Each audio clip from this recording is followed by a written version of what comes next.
Sejam bem-vindos ao nosso sexto vídeo do tutorial de Progress 4GL. E neste vídeo aqui vamos falar de uma propriedade muito importante que são os blocos de transações. E como sempre, eu vou te mostrar como utilizar e também dar algumas dicas de boas práticas para te ajudar no dia a dia. Direto pro conteúdo. Vamos começar então pelo doTransaction. O doTransaction cria um bloco de código que pode ser totalmente desfeito com um único comando, que é o undo. Então vamos começar definindo um iValor para nós, int, e já vamos criar o nosso bloco de transação. Bloco execução, temos que dar 2 pontos e vamos dar um doTransaction, que ele já dá o autocomplete. E agora tudo que estiver dentro desse bloco é o que poderá ser desfeito com o comando que eu vou mostrar. Então vamos simplesmente dar um exemplo simples aqui, dando um assign no iValor igual a 9 e vamos verificar. Se o iValor for maior ou igual a 9, vamos exibir uma mensagem valor maior igual a 9. E aqui embaixo vamos dar o nosso comando undo no nome do bloco que definimos e também dar um leave nesse bloco. Ao final, só para ter certeza, vamos dar um message no iValor. O que isso nos diz? Vamos passar o valor 9 para a variável, a gente vai verificar se a variável é igual ou maior que 9, e aí a gente vai dar a mensagem de erro, e após isso nós vamos desfazer tudo o que foi feito até aquele momento do bloco. E o restante não será executado, pois temos o leave para sair do bloco. Ao executar, vemos a mensagem valor maior igual a 9, e seguindo vemos que o iValor está igual a 0. Se estamos trabalhando com variáveis que dependem de outros programas ou outras funções, outras procedures, nós podemos quebrar esse undo. Como fazemos isso? Na definição da variável, nós podemos adicionar um noUndo, e agora ao executar, a gente vê ainda a mensagem valor maior igual a 9, mas ao final do bloco de transação, nós vemos que o iValor continua como 9, porque o noUndo não deixa que aquele valor se desfaça dentro desses blocos de transações. Para ficar um pouco parecido com outras linguagens, nós podemos ainda pegar os erros gerados pelo sistema. Por exemplo, no Java, nós podemos utilizar aquela nomenclatura que é o transactional, e sempre quando o sistema lançar uma exception, ele trava a execução e desfaz tudo o que foi feito até aquele momento. E para fazer isso no Progress, nós podemos tentar captar os erros padrões do sistema. Para fazer isso, eu vou criar uma tabela temporária para nós, ftemptable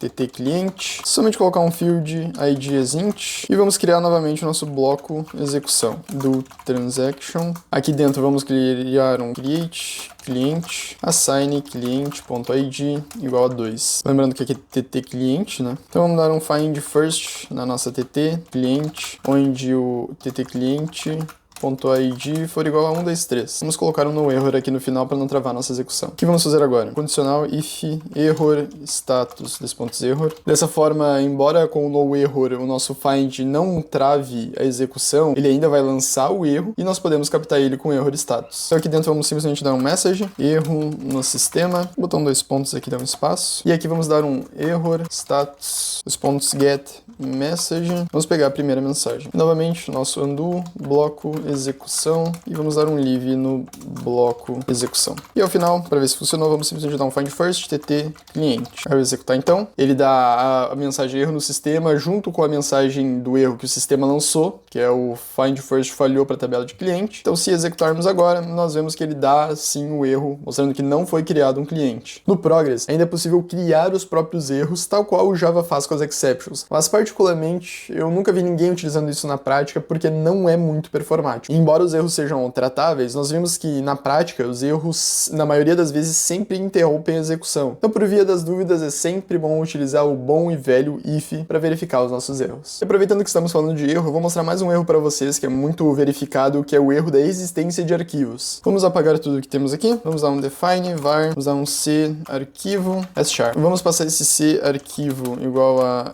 arquinexistente.txt, e agora vamos fazer um file info, file name igual a c arquivo, e agora vamos verificar if file-info full path name for igual a nulo, vamos dar a mensagem arquivo encontrado, e para ficar mais interativo vamos dar um else do, vamos dar um message aqui no else do, message arquivo, na verdade aqui é o arquivo encontrado, e aqui em cima é o arquivo não encontrado. Ao executar nós vemos que não existe o nosso arquivo inexistente, e agora pegando a nossa procedure multiplica por 2 e colocando aqui no lugar do arquivo e executarmos, nós vamos ver que ele encontra o arquivo. Reforçando então, embora não sejam muito utilizados os erros do Progress, é sempre interessante estar captando esses erros padrões, seja por por verificação de arquivo ou um erro normal gerado pelo sistema. Voltando a falar de blocos de transações, agora eu vou mostrar para vocês uma propriedade bem legal que é muito utilizada no dia a dia de um desenvolvedor Progress 4GL. Essa propriedade nos ajuda muito quando queremos recuperar um registro de forma muito rápida. E eu vou começar mostrando na prática. Para isso eu vou começar apagando o código, que não vamos utilizar mais, e vou conectar no banco de dados que já temos criado no nosso sistema. Caso você não lembre, eu vou deixar aqui em cima para você relembrar aquela aula de manipulação de dados e conseguir dar o seguimento na aula. Então vamos vir aqui em Tools, Data Dictionary, vamos conectar em um database existente. Se eu não me engano, o nome dele era dbtest, logical name dbtest. Eu vou dar um OK e ele encontrou aqui a nossa tabela de cliente. Podemos fechar, criar para nós uma tabela temporária ttClient like cliente. E eu vou colocar aqui a nossa propriedade, que é o feed r howID as howID. No Progress 4GL, o howID é o local físico onde o registro se encontra. Ele é muito utilizado quando precisamos recuperar um registro de forma rápida, mas nunca utilizado quando estamos fazendo uma modificação naquele registro ou quando dependemos de regras de negócio. Então, se tu precisa encontrar um registro numa tabela para aí sim efetuar uma mudança nela, sempre busca ela pela chave primária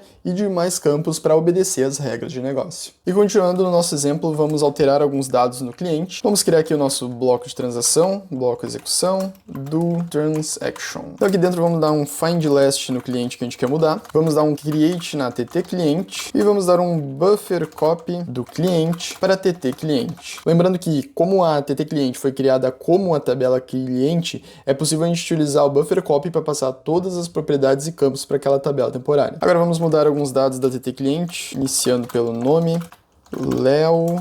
Vamos atualizar a data de nascimento e vamos passar 01 do ano 2000, só para utilizar como exemplo. E agora vamos salvar o howID do registro. ttClient r howID. E para pegarmos o howID, ele é uma função, howID passando o cliente que tínhamos procurado. Esse é um exemplo muito utilizado no dia a dia de um desenvolvedor Progress 4GL. Nós efetuamos as mudanças e todas as verificações na tabela temporária. Por que isso? Quando estamos efetuando mudanças no banco de dados, nós precisamos utilizar o exclusive lock para travar o registro. E caso a execução e a verificação das regras de negócio fiquem muito longas, o registro vai ficar travado tempo demais. E isso vai dar problema de concorrência com os outros programas que utilizam aquela tabela. Então é sempre interessante tu passar os dados da tabela para uma tabela temporária, modificar tudo o que precisa nela e depois devolver para a tabela original. Então nesse caso nós poderíamos aplicar outras regras aqui e após as aplicadas as regras nós poderíamos devolver os valores para a tabela original. E para recuperar o registro de forma rápida e eficiente, nós temos o nosso howID. Para isso vamos dar um find first client, onde o howID desse cliente for igual a ttClient r howID. E aqui vamos devolver